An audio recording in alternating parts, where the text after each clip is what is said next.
has an all-time great chin going in the ring with tremendous punchers. Terence Crawford coming up 2 weight classes, do any damage? Yeah, he's a slick boxer, and he's also a good puncher in the welterweight division, in the junior welterweight division, in the lightweight division. But I do believe that if you can box and you can move, that you can beat Canelo. You can outpoint him. Of the opponent. But anybody that's watched Terence Crawford's career knows full well how much talent this young man has. I mean, he is absolutely sensational, both as an orthodox and as a southpaw fighter. You can't really tell which is. ESPN analysts Dan Raphael and Stephen A. Smith shared strong views on why they believe Terence Crawford would dominate Canelo Alvarez. They pointed out that while Canelo once had the reputation of an iron chin, recent fights have exposed moments of vulnerability. He has been tagged more often and looked hurt in exchanges where previously he would have stood unfazed. Crawford, in contrast, brings a rare blend of slick movement, precise timing, and underrated punching power. Together, these attributes create what they describe as a nightmare matchup for Canelo. In their eyes, Crawford not only has the tools to outbox Canelo but also the ability to hurt him in decisive fashion. I think Terence Crawford is a marvelous boxer, arguably the best in the world, pound for pound. But can you hurt Canelo? If you can't hurt him, I have no doubt he can outbox him. My issue is, if you can't hurt him, what kind of a challenge can you truly pose? What do you say to that? No, that's a great point. I mean, here's the thing. Canelo Alvarez has a historically great chin. Now, I go back way back when he first came to the United States and started boxing, and he found himself on an HBO pay-per-view undercard years and years ago, fighting against the older brother of the great Miguel Cotto. His name was Jose Miguel Cotto, and he had gotten a ton of hype. He had signed with Golden Boy Promotions, and a lot of those of us in the media, and I had seen him a couple of times before that. This is my first time seeing him in person, really paying close attention, and he almost got knocked out in the first round. And I remember Stephen A. all of us looking around at Media Row going, what the heck is this all hyped about? This man can't take a shot. He's going to get drilled. He was lucky that the fight was over, that the round was over in round 1, or there might have been some much more trouble. Stephen A., that was like, 16, 17 years ago. I've never seen him wobbled, rocked, physically, visibly hurt since then. He has an all-time great chin going in the ring with tremendous punchers. Terence Crawford coming up 2 weight classes, do any damage? Yeah, he's a slick boxer, and he's also a good puncher in the welterweight division, in the junior welterweight division, in the lightweight division. But even at junior middleweight, which is where Terence Crawford had his most recent fight back in August, when he moved up and he won a world title, he didn't blow the doors off. He fought a very tough, solid opponent named Israel Madrimov. He gave him a good fight. It was very close. Madrimov's people seem to think he might have even been able to edge it out.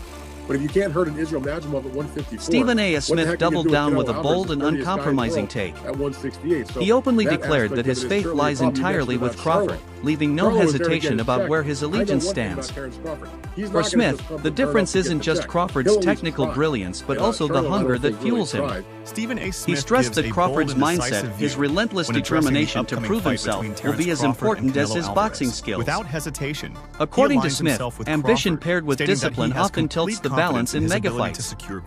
His confident stance highlighted how much he values Crawford's mentality, believing that his drive will push him toward victory against Canelo. He emphasizes that Crawford's mindset. You got a love for boxing. Yes, Who's love gonna boxing. win the fight, man? That's coming up, the biggest Crawford. fight in boxing. Crawford. Huh? Crawford. I'm not hesitating. Crawford. I'm not even hesitating. Crawford. You gonna stand on that all the way to September 13th? I love Canelo. Crawford will beat Canelo. Crawford will beat Canelo by decision. I can't see anybody knocking out Canelo Alvarez. But I do believe that if you can box and you can move, that you can beat Canelo. You can outpoint him. That's right. When I think about Canelo, one of the things that I don't like about Canelo, despite his greatness, and a neck as wide as Broadway for crying out loud. Right. It's like almost every shot has to be a power shot. It's a power shot, yeah. That's not beating Crawford. I will confess, I think Gervonta Davis's trainer, Cal, I think he said this. He said Crawford could find himself in trouble if he decides to engage with Canelo, because Canelo is the naturally bigger, strong fighter. And I don't care that Crawford's gotten bigger, and I don't care that Crawford's gonna go in there just as big as Canelo. Canelo is accustomed to fighting at the weight, and Crawford is not. And Canelo is a genius in this regard. You don't see him show up for fights not ready. He's always ready. Always prepared. He's always ready. gotta He's give him that. always prepared. So I think he's the slower fighter, though. And I think that Crawford is brilliant as a boxer. And I think that between switching to conventional and southpaw, using his jab and movement, I think that Crawford is going to outpoint Canelo because he's faster. But I don't think he's on. Teddy Atlas, one of boxing's most respected voices, weighed in with a perspective rooted in fundamentals. He dismissed the idea that size and weight should dictate the outcome of this fight. Instead, Atlas highlighted the supremacy of skill, technique, and ring IQ.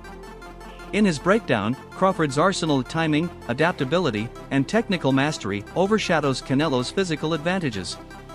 Atlas argued that raw strength becomes less effective against an opponent who knows how to dismantle it with precision.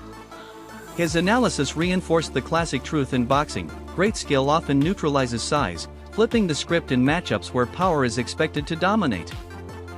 Versus Canelo Alvarez at 168 pounds. Canelo's really good. But I think Crawford is special. I know he hasn't fought the resume everyone wants, but you have that or you don't have that ingredient. I think he has it. Canelo's really good. He's tremendous. But could he be a tiny bit overrated? The greatness is within Crawford. It's in his desire, it's in his mind, it's in his makeup, where he came from.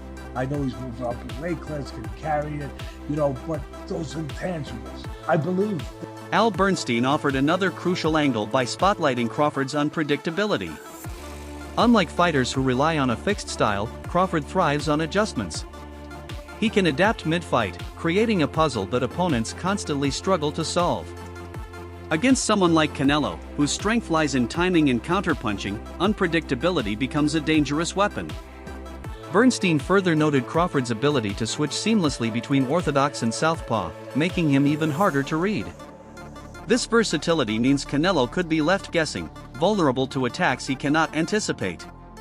Most fans or most people would probably say Crawford, I'm guessing, because that's a big part of how he's won, and everybody feels that and rightfully so, that the way he's figured out, he's constantly changing from lefty to righty. He's a person that alters his attack. Sometimes he's a boxer, sometimes he's walking people down. Canelo's style is more the same in most fights. He is a counterpuncher who's waiting for you to make your move so he can counterpunch you. Then when he has you in trouble, he's willing to move forward. His attack is a pretty straightforward one. On the face of it, you might say Crawford, but I think the thing about Canelo Alvarez is that he has seen every style that you can see. British journalist Gareth A. Davies turned the focus to Crawford's long career and deep experience. With over 15 years in the professional ranks, Crawford's journey has sharpened his instincts and polished his ring IQ. Davies pointed out that Crawford has consistently faced top-tier opponents of every style: power punchers, slick movers, and battle-tested veterans, and always found a way to adapt and overcome. His patience, composure under pressure, and ability to impose his brilliance regardless of circumstances make him, in Davies' words, one of the most complete fighters of his generation. That level of experience, Davies argued, gives Crawford a unique advantage that could prove decisive against Canelo.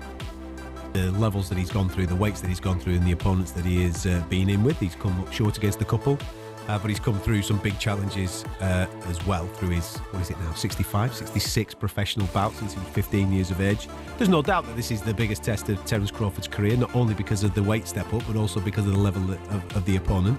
But anybody that's watched Terence Crawford's career knows full well how much talent this young man has. He is absolutely sensational, both as an orthodox and as a southpaw fighter. You can't really tell which is his favoured side.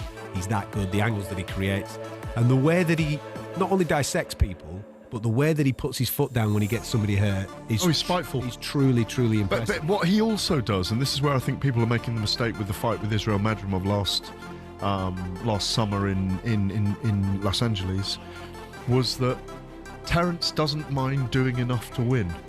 He doesn't, if he knows he's got to win on points, he's happy to tuck everything neatly in the office and win round by round. It reminds me of Floyd Mayweather, it reminds me of Pernell Whitaker, it reminds me of guys that win with ease without overstretching themselves, that don't have to get in a battle.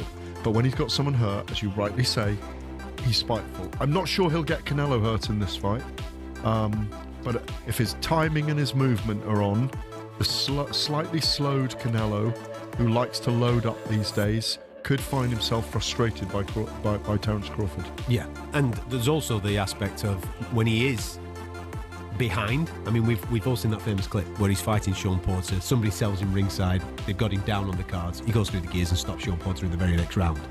There's also that element to him. He's brilliant. He's absolutely brilliant, but he's also fighting someone that's equally as brilliant. A very different type of style, Canelo. And a fan favourite. Confidence was the recurring theme here.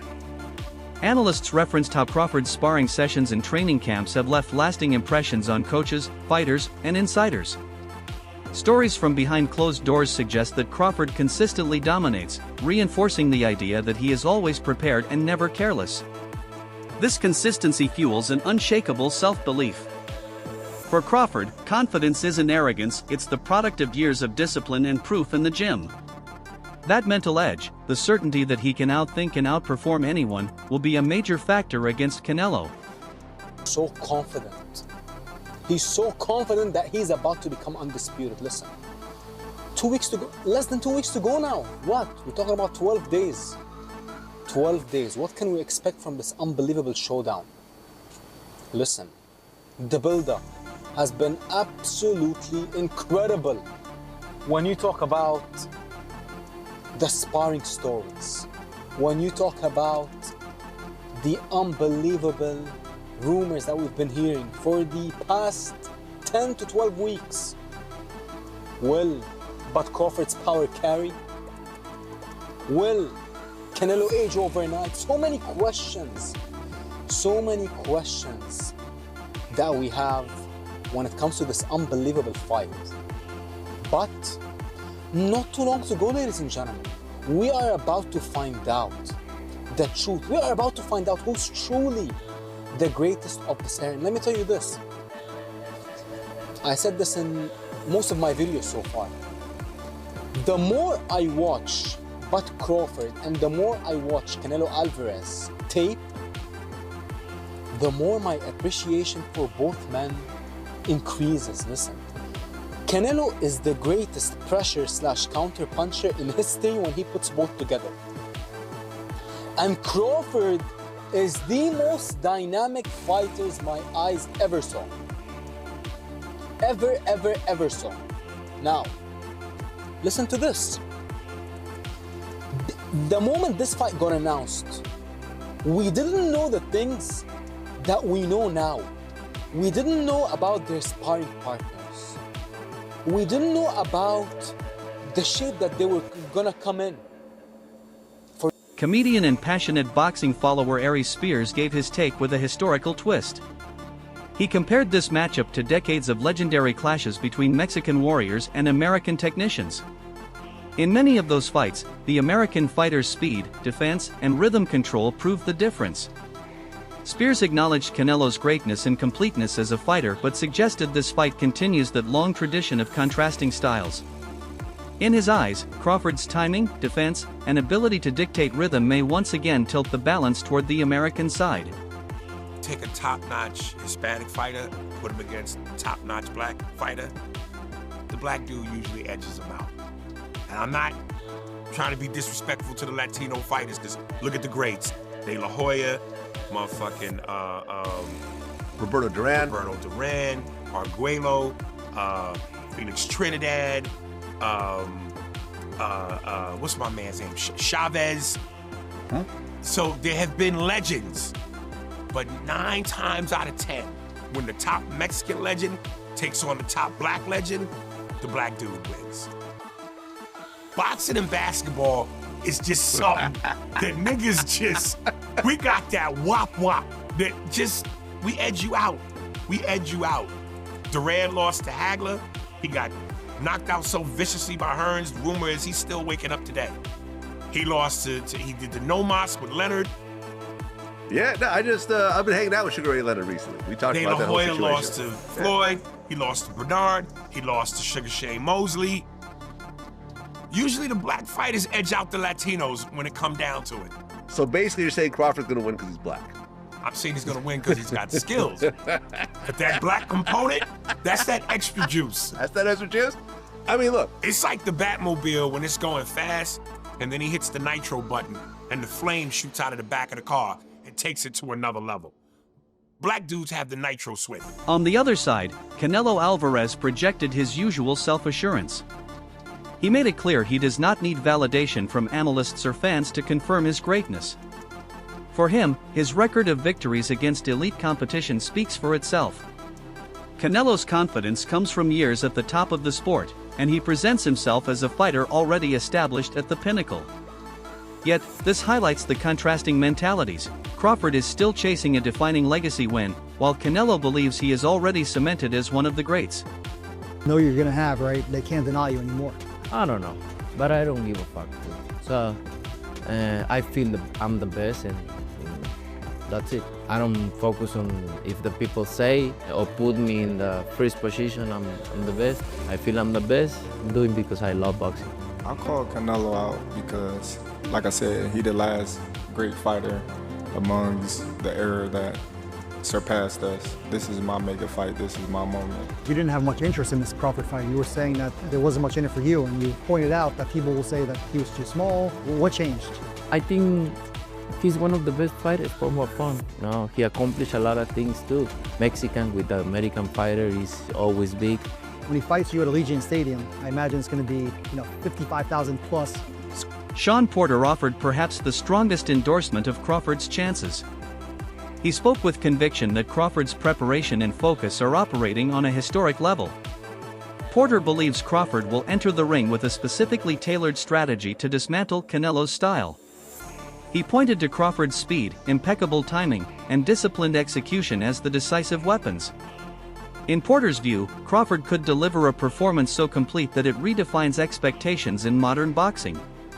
The stakes, however, are enormous for both men. For Crawford, this fight represents the toughest and most defining moment of his career. For Canelo, losing to a smaller opponent moving up in weight could leave a permanent stain on his legacy. That is why, Porter concluded, the fight carries historic weight because history remembers when giants fall. Canelo's legacy. And he gave a resounding yeah. A resounding yeah. He said it would tarnish Canelo, massively tarnish Canelo's legacy. And some of the things that he said were just basically things that most of us know, just some register and make sure that other people know and others don't, right? But it would tarnish his legacy, and for the obvious reasons. One is, we know that the guy's older. Crawford's older. He's going to be 38 years old here, right? So he's an older fighter.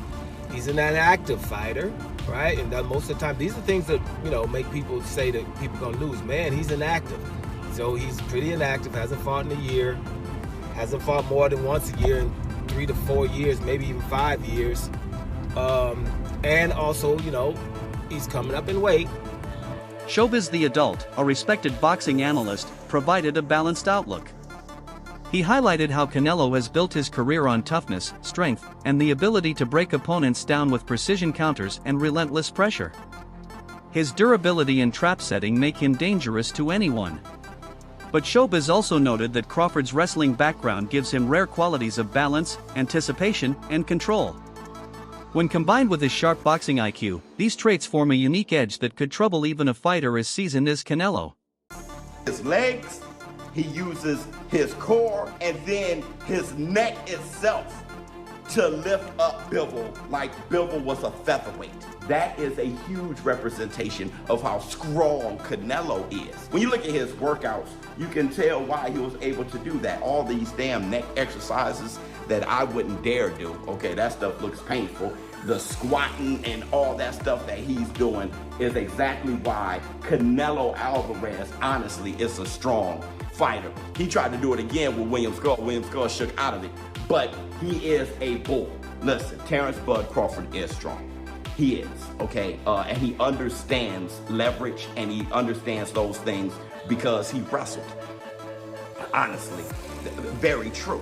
But Saul Canelo Alvarez is also extremely strong. Now let me know how you feel in the comments below. And with that, today's video wrapped up its in-depth look at the upcoming clash.